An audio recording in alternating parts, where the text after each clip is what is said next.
Hey guys, and welcome to another episode of Aussie Tow Talk. And it is a very chilly Saturday evening.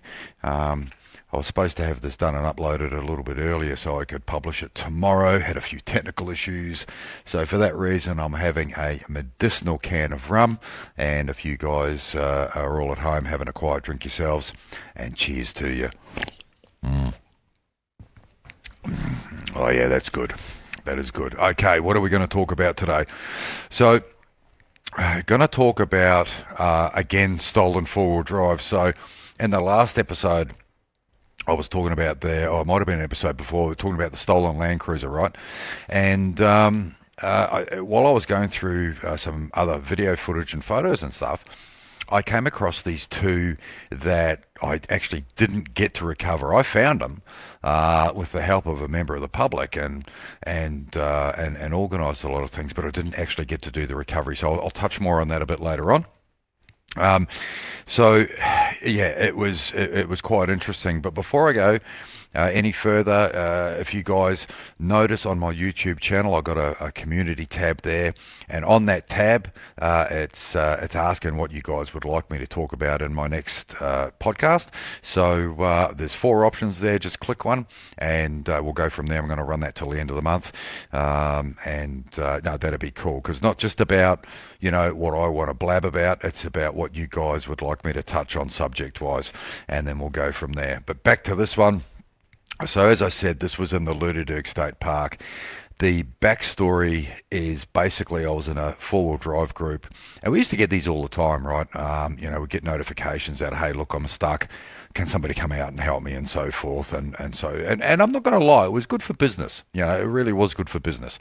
And but on this particular night, I saw the post and I responded back, and I said, look, I've had quite a big day, but are you guys safe, and so forth, and I'll come out and I'll get you in the morning. And a lot of other people said the same thing. So they were like, we're in the tens of thousands of column in this Facebook group, and so that was all fine. Anyway, I think it was about 8 o'clock in the morning. I actually got a call from a guy who'd gone out there to help these guys first thing in the AM. And he said, listen, I think I've got a couple of stolen cars here, and there's nobody here, right? And I found two vehicles. I went, oh shit, yeah, right. I said, okay, well, I'll be right out there. And he gave me the proper location, so that was fine. And so off I went. And to give you an idea of where they were, so we had to go to the trout track in the Ludiderg State Park, and you can see it just runs off O'Brien's Road there, and it's actually closed permanently because everybody kept getting stuck down there and getting themselves into trouble, and you'll see why in a minute, right? So but one of the vehicles was actually around the creek area there. I don't know if you can see my mouse cursor there, but it was around the creek area there. And but to give you an idea of how far it was from O'Brien's Road to where the vehicles were, you can see here. So the circle to the bottom of the screen is where I had to enter from. And I had to walk all the way down to there, which is where I found the first car. And this is where the second car was, right? And so it was quite interesting. And the guy that rang me, excuse me, I met him at the top of the trout track, just where it meets O'Brien's Road there, and we had a bit of a chat. And important to note too that I'd already contacted the park rangers and let them know why I was heading out there, and they met me out there as well. So, but to give you an indication, I'll play this video and you'll be able to see what's happening. There's the park's vehicle. That's here. She's a pretty rough terrain, very rocky. And Parks have just gone for a walk down to the creek where they're thinking that the two vehicles are. We'll go and have a look. So you can't see it in that particular video, but it's actually it's actually quite steep there. It sort of starts to go down quite quickly, which is why they park there. And obviously they know the area a lot better than I do too. And we'll go to a second video here, and this footage is a bit grainy, so I do apologise, but we'll go to a second video footage here. You'll notice in the first one the ground was actually quite dry, and then it changes in this next one. Yeah, just loads of telltale signs where these guys have come through. They've taken the side track here. So they could obviously get around that big thing.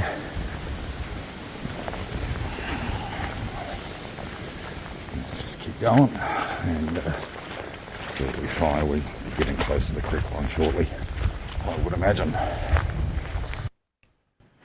Yes, well, I wasn't close at all. I was later to find out. It was a hell of a walk, and but you'll notice, as I said before, dry at the beginning. That was extremely wet where I was there, but then if you have a look at this next one, and this is where the terrain starts to really drop down. And you can see the beautiful countryside. I mean, I'm not going to lie. And it was a beautiful day, it really was. But it's dry, steep, and very shaly. So, and you can see there just how steep it goes, and it goes off to the left there, and it goes steep again. It was just crazy where these guys have come in, and they've taken these two vehicles.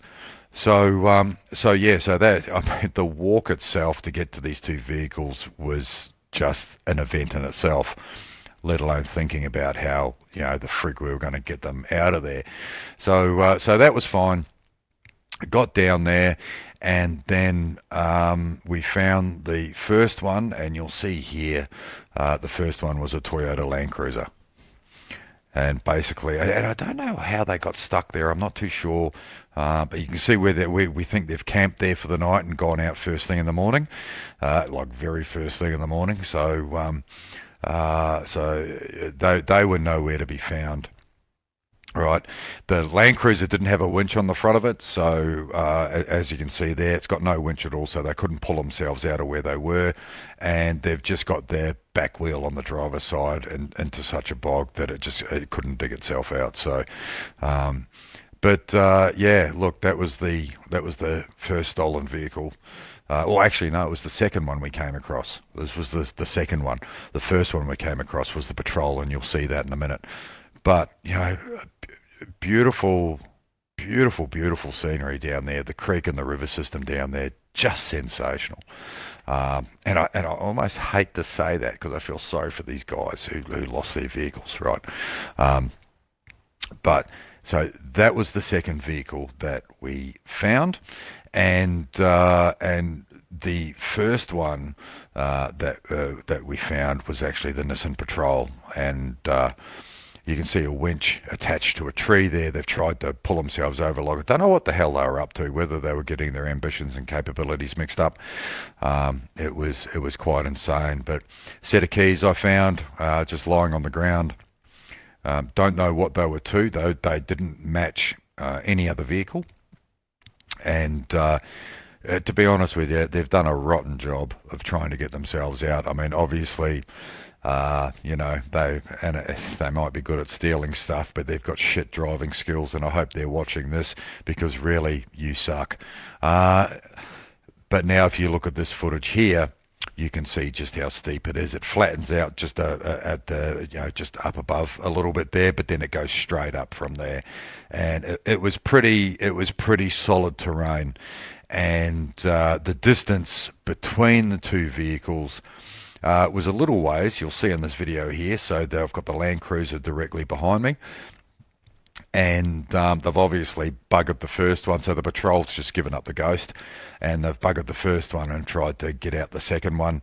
They had the brains enough to know that they weren't going to climb out the way we went in, and that was a given. But you can see the Patrol to the left of the screen there, and it really is a beautiful part of the world. So we didn't end up getting the recovery on this because the station that received the call from the park rangers was the Ballan station in Victoria, and they sent out their own contractor, and which is a bit of a shit actually, because we went through a lot of shit with this one, right? We found the vehicles and we organised. I had a Unimog on the way.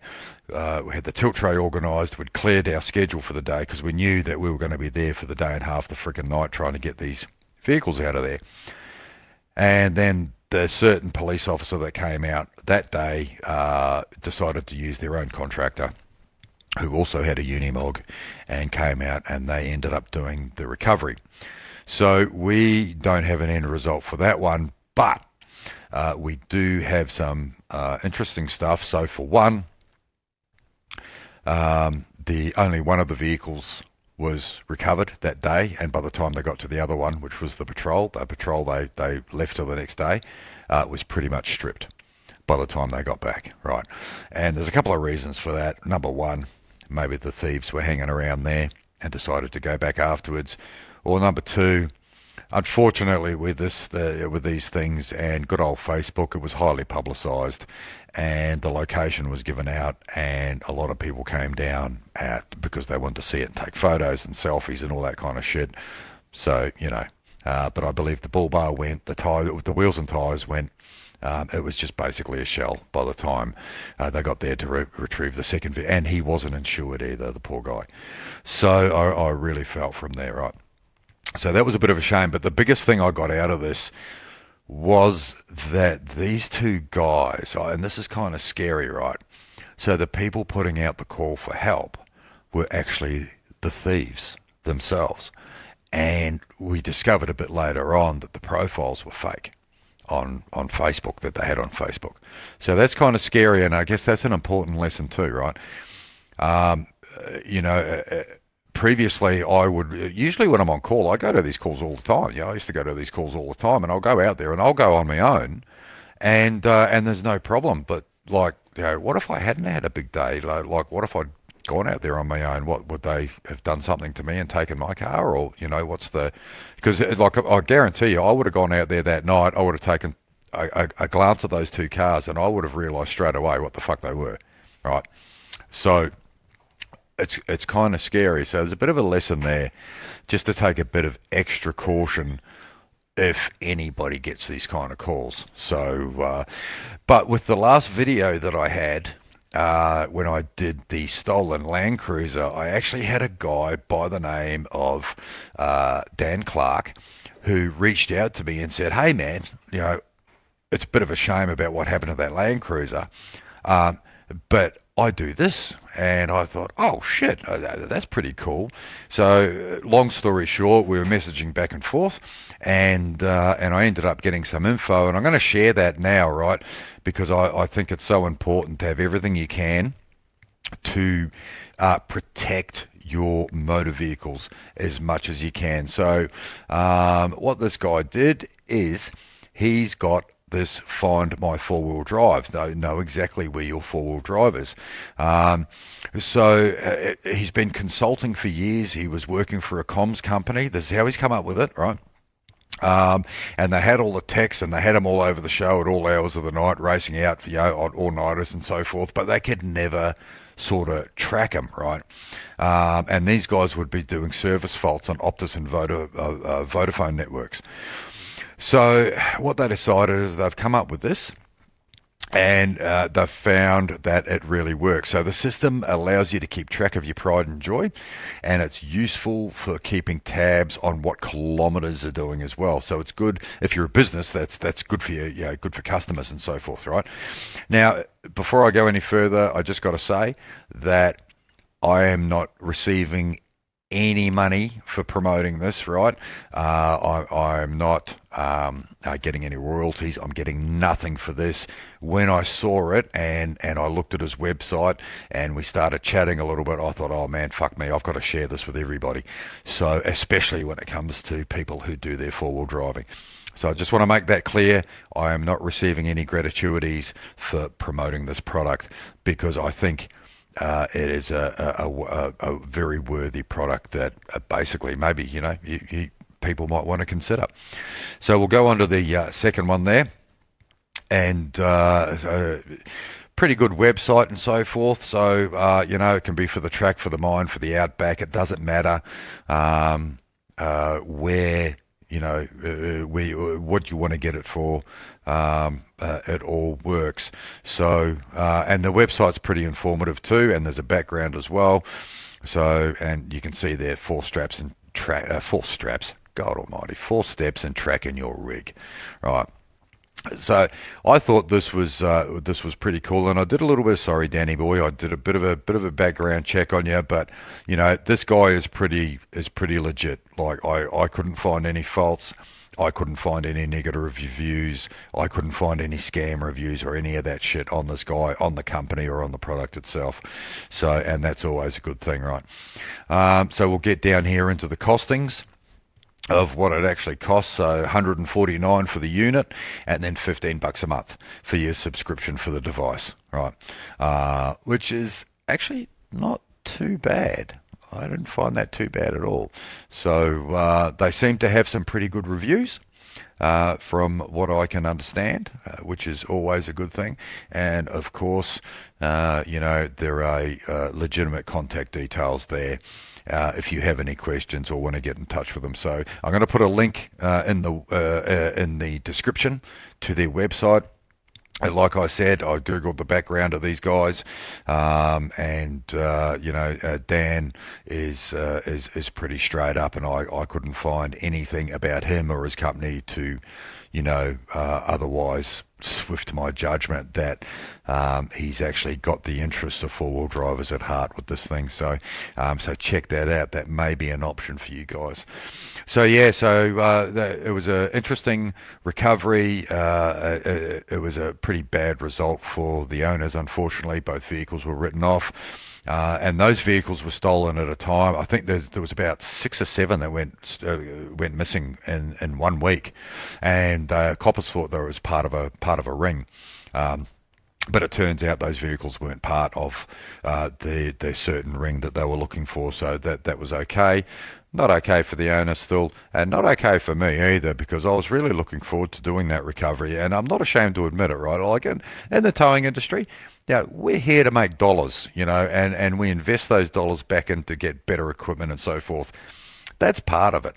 But the real part for me is the challenge of actually doing the job and getting them out, that was the real, I think there's a sense of a job well done. Hey man, we've got your vehicle coming and get it, especially for the patrol owner.